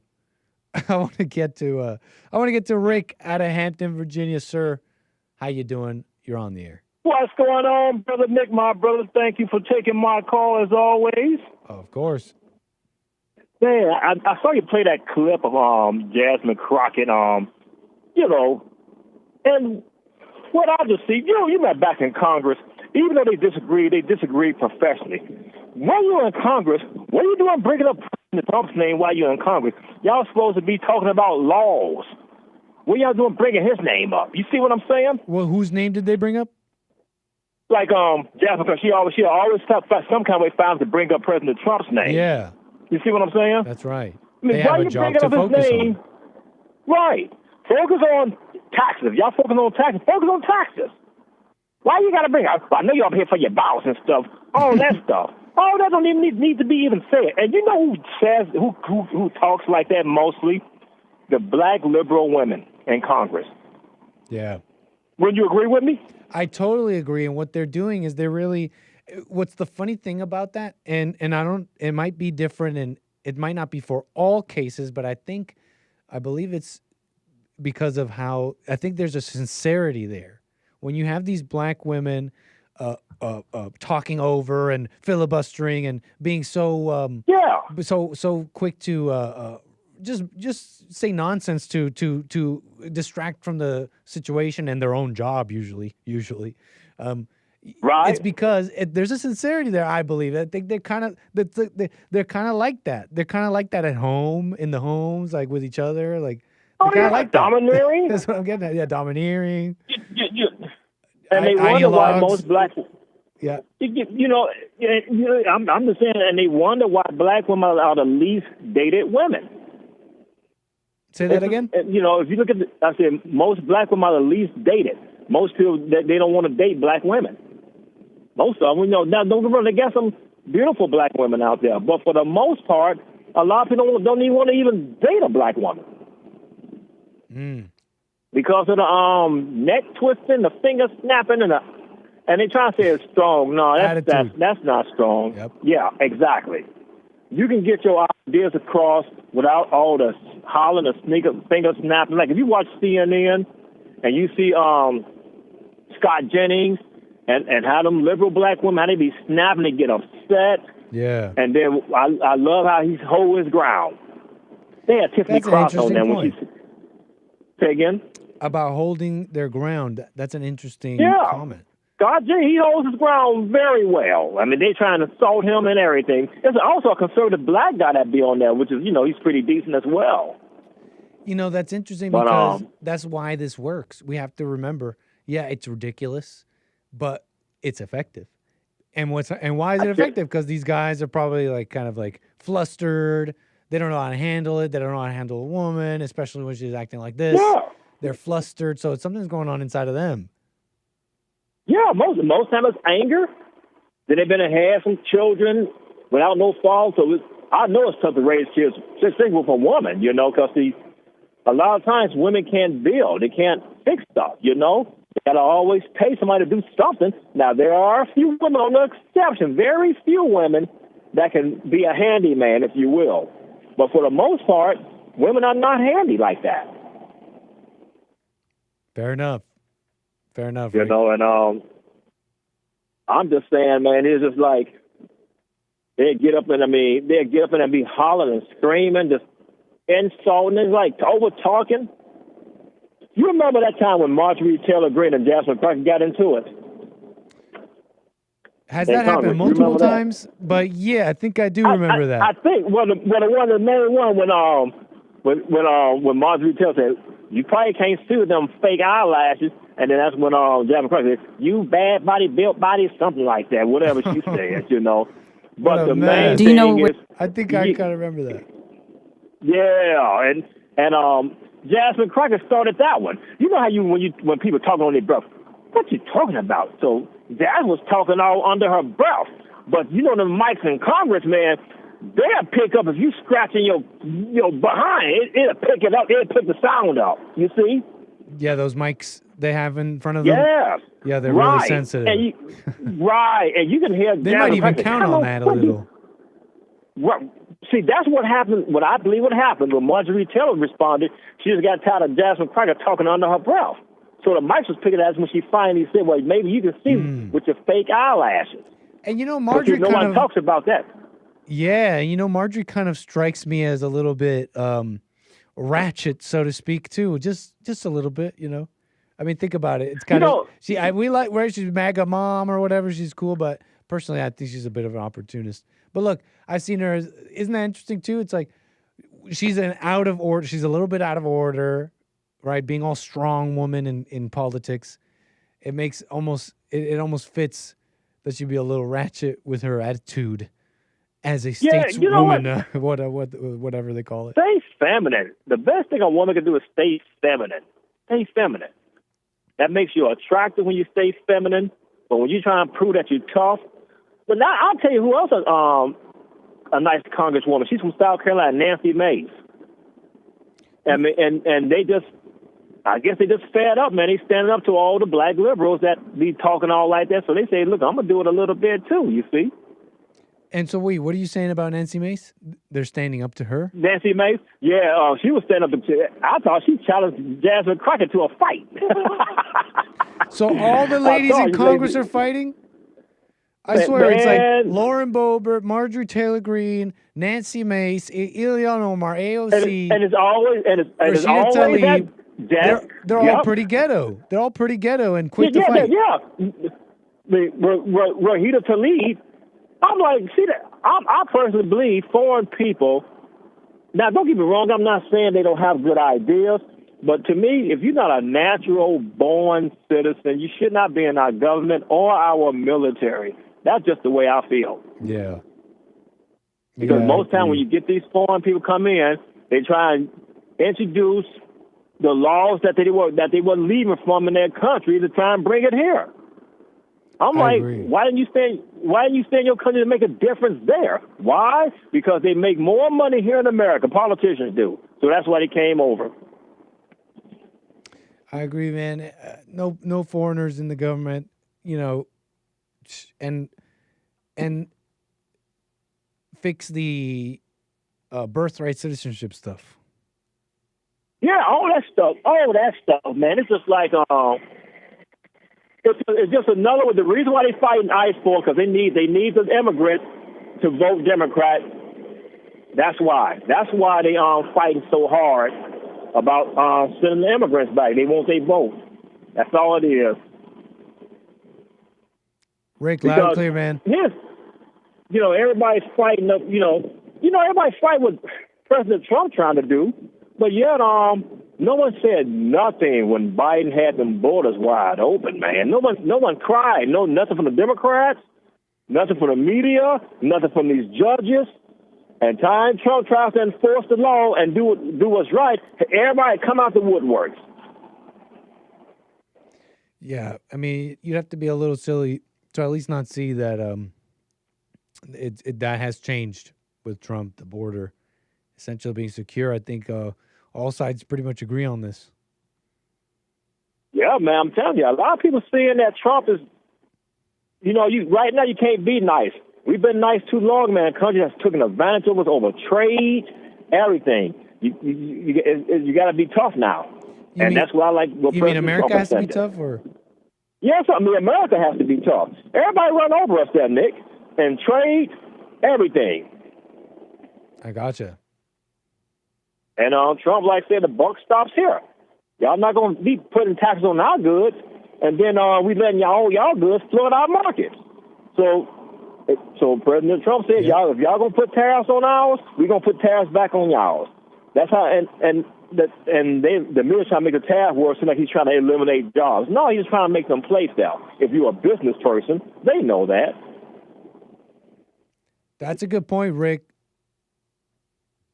These are good points, Rick. Oh, one last thing before I go there, brother. Of course. Nick. How you feel about trying to try Charlie Kirk's shooter with the death penalty? How you feel about the death penalty? Oh, I'm for it. I think it's a fine tool to have, and if anything, from what I learned, the death penalty is the public doesn't believe in it, essentially, and I don't think they have good reasons for that. I tell people, God ordained the death penalty. When you take a human life, like the way that guy took Charlie Kirk's life, if he's the shooter, that's right. He should hit the death penalty, man, because and you notice all your blue states got rid of the death penalty. All your blue states. Yeah, I mean, the death penalty came into question due to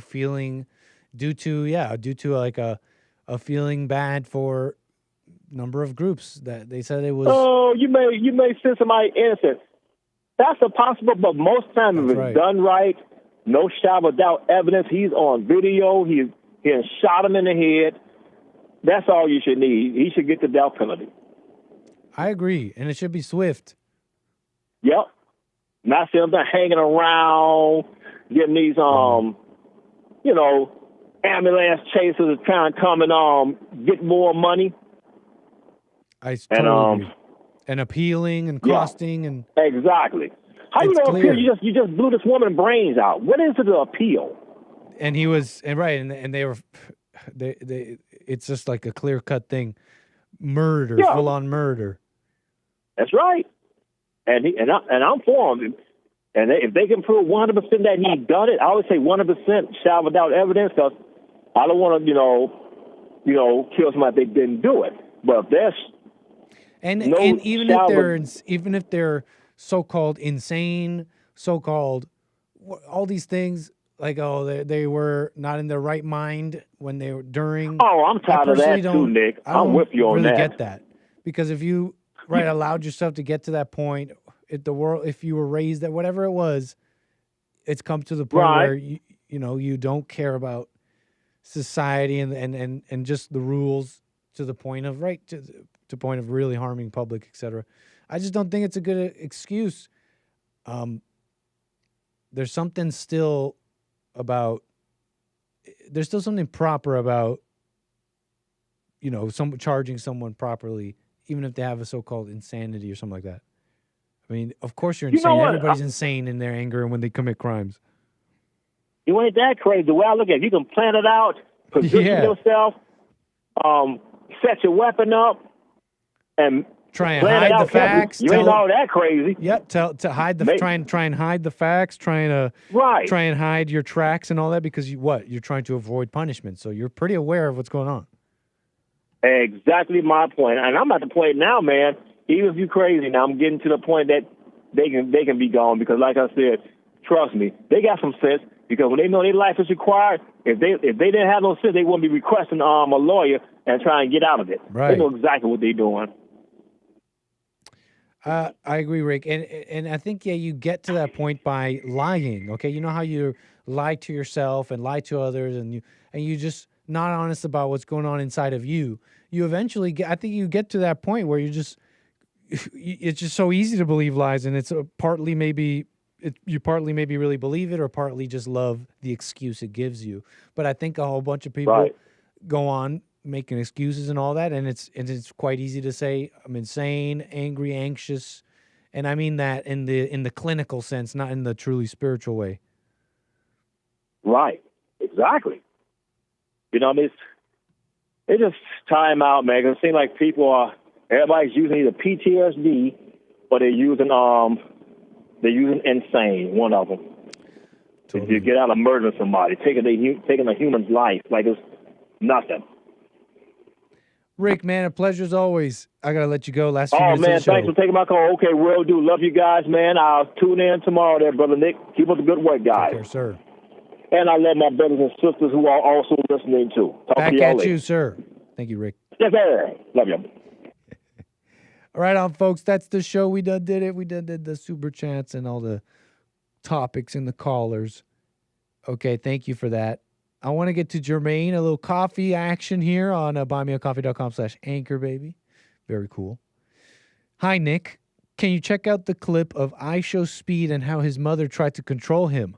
She kicked him out at just 14 years old, and you can see how she passed that same spirit on to him. The way he acts on camera is almost exactly like her.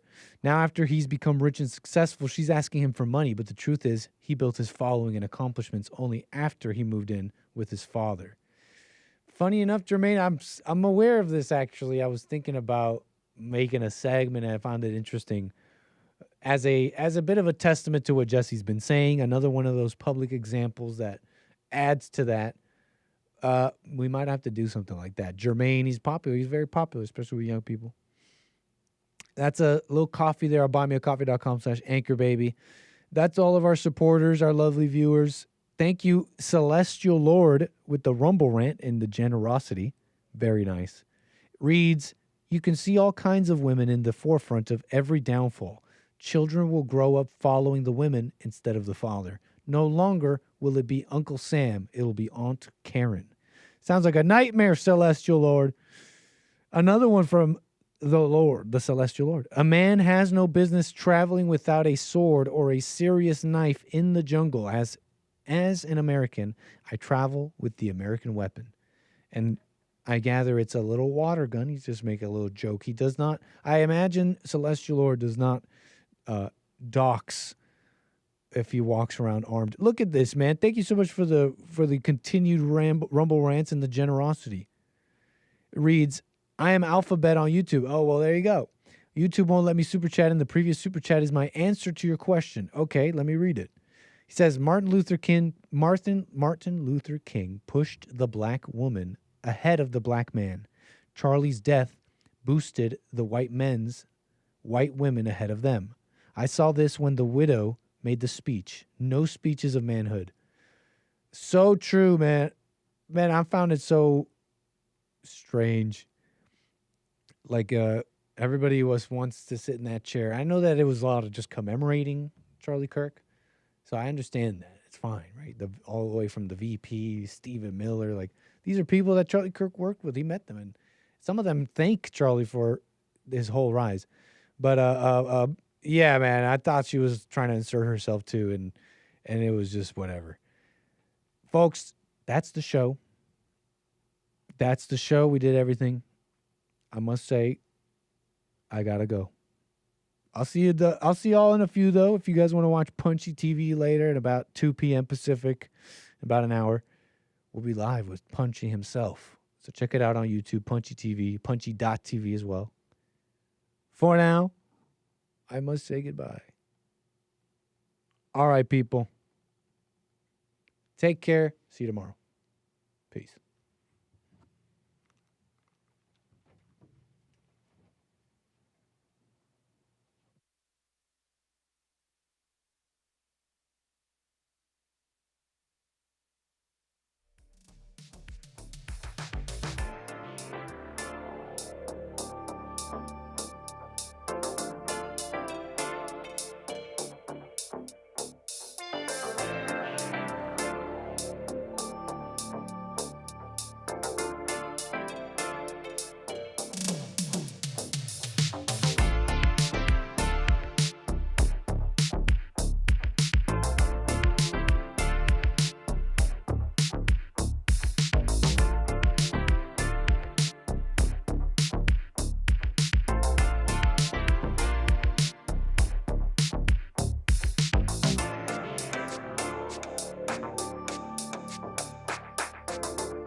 The views, information, thoughts, and opinions expressed during this show are the individual's own and do not represent the views, thoughts, and opinions of the JLP Network or Bond. Their appearance on the program does not imply an endorsement of them or any entity they represent. The material and information presented here is for general information purposes only. The JLP Network and Bond name and all forms and abbreviations are the property of its owner, and its use does not imply endorsement of or opposition to any specific organization, product, or service.